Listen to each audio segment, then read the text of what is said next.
सभी बॉलीवुड सिने प्रेमियों को जितेंद्र माथुर का नमस्कार।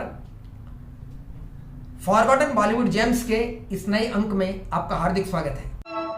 वो भूली दास्तां लो फिर याद आ गई।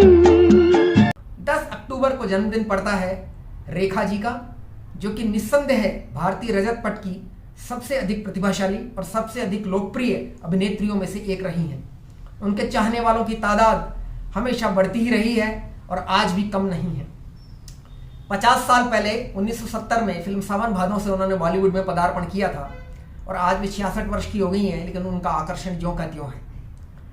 मूल रूप से दक्षिण भारतीय होते हुए भी उन्होंने उमराव जान जैसे किरदार को अमरत्व प्रदान किया।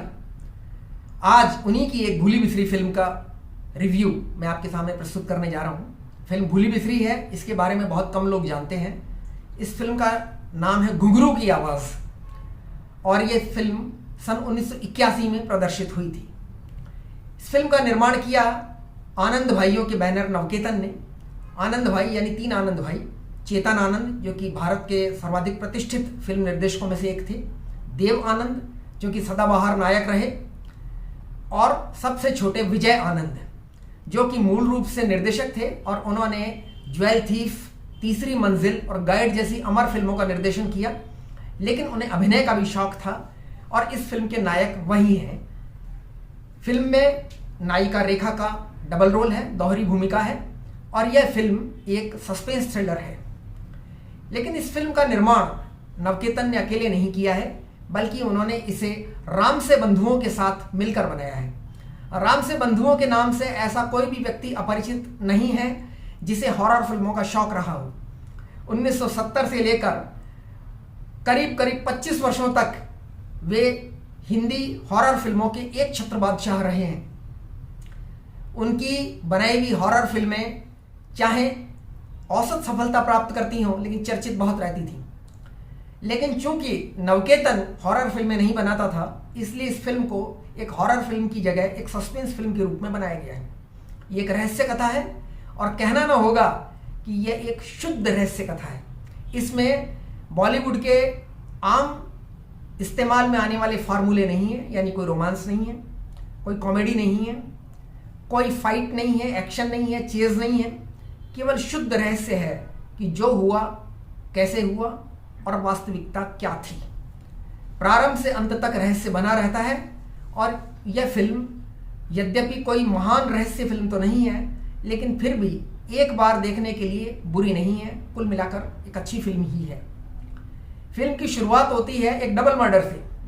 पहले ही दृश्य में फिल्म के नायक विजय आनंद 2 लोगों की गोली मारकर हत्या कर देते हैं, जिसमें से एक तो है रेखा जो कि एक तवायफ है और दूसरी है उनके प्रेमी धीरज कुमार। रेखा तवायफ है, नाचती गाती हैं और इसीलिए इस फिल्म का नाम घुंघरू की आवाज़ है, क्योंकि फिल्म में जो रहस्य है वह उनके घुंघरुओं की आवाज़ का ही है। विजय आनंद उन्हें इसलिए मार डालते हैं क्योंकि वे बेवफा निकलती हैं। बहरहाल विजय आनंद उन्हें मार तो देते हैं, लेकिन पुलिस के हाथों गिरफ्तार होने से बच जाते हैं, क्योंकि वे एक रियासत के राजकुमार हैं और अपने मामा के साथ रहते हैं। उनके मामा की भूमिका डॉक्टर श्रीराम लागू ने की है। उनके मामा पुलिस से साठगांठ करके मामले को रफा दफा करवा देते हैं और उन्हें कानून से बचा लेते हैं। लेकिन उसके बाद हर रात ऐसा होता है कि विजय आनंद को घुंघरुओं की आवाज़ सुनाई देती है, साथ ही उन्हें रेखा दिखाई देती हैं। उन्हें ऐसा लगता है कि ये मरी हुई रेखा की आत्मा है जो कि उनसे कुछ कहना चाहती है और धीरे धीरे उनके दिमाग पर इन बातों का, यानी कि घुंघरुओं की आवाज़ का और रेखा के साये का बुरा असर होने लगता है।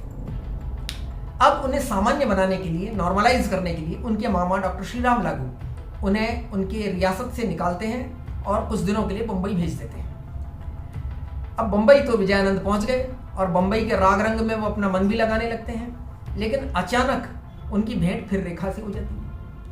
अब वे सोच में पड़ जाते हैं कि जिसे मैंने मार डाला था वो मरकर जिंदा हो गई या ये उसकी कोई हम शक्ल है। ये रेखा जो है दूसरी भूमिका में वे एक नर्स हैं।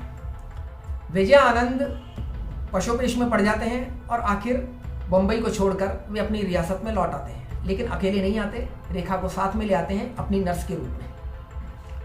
वापस आने के बाद उनके महल में वही पुराना सिलसिला शुरू हो जाता है। वही रात को घुंघरुओं की आवाज़, वही रेखा के साये का दिखाई देना, वही उन्हें विजयानंद को महसूस होना कि कुछ ना कुछ ऐसी बात है जो उनकी समझ में नहीं आ रही है। या तो आत्मा उनसे बात करना चाहती है, कुछ कहना चाहती है, या ये कोई और गहरा षड्यंत्र है।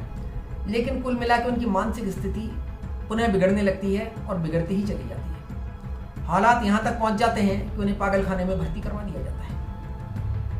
लेकिन विजयानंद जो कि पागल नहीं है, मानसिक रूप से ठीक ठाक है, उन्हें ऐसा लगता है कि पागल खाने में बंद रहेंगे तो ये राज जिंदगी भर उनके लिए एक राज ही रह जाएगा।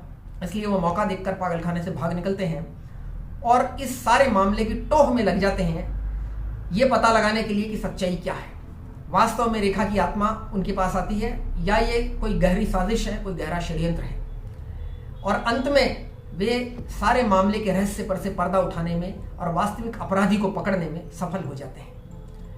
फिल्म, जैसा कि मैंने कहा, एक शुद्ध रहस्य कथा है।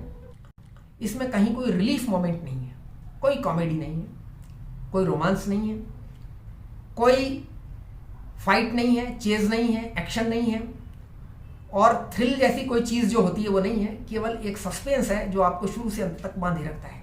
फिल्म का निर्देशन किया है तुलसी राम से और श्याम राम से ने, लेकिन वे रहस्य को फिल्म की अंतिम रील तक बनाए रखने में सफल नहीं रहे और करीब करीब 15-20 मिनट पहले ही उन्होंने इस रहस्य को खोल दिया है, जिसके कारण फिल्म का प्रभाव कम हो गया है और फिल्म का अंतिम दृश्य कुछ कुछ इरिटेटिंग भी लगता है।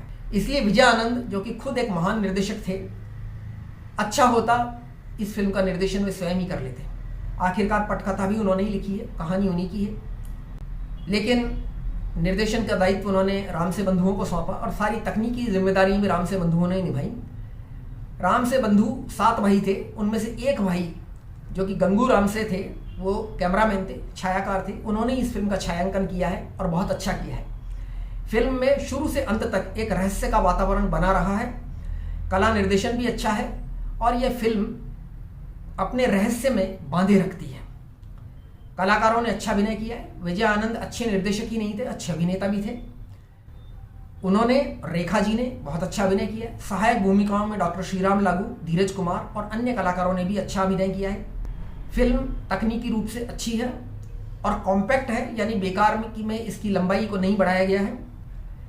फिल्म का संगीत जो कि राहुल देव बर्मन ने दिया है, सो कहा जा सकता है, यानी कि कोई महान संगीत नहीं है।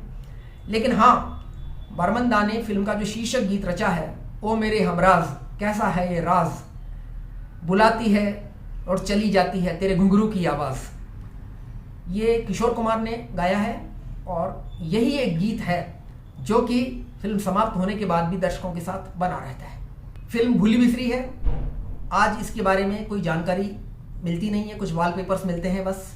लेकिन जो लोग रहस्य रोमांच के शौकीन हैं और जिनकी रुचि शुद्ध रहस्य कथाओं में है, वे इस फिल्म को ज़रूर देख सकते हैं। विजयानंद के ढेरों प्रशंसक रहे हैं, रेखा के प्रशंसकों के बारे में मैं पहले ही बता चुका हूँ। वे लोग भी इस फिल्म को देख सकते हैं और उन्हें निराशा नहीं होगी। मैं अपनी 3 स्टार की रेटिंग के साथ एक वन टाइम डिसेंट वॉच के रूप में इसे दर्शकों को रिकमेंड करता हूँ।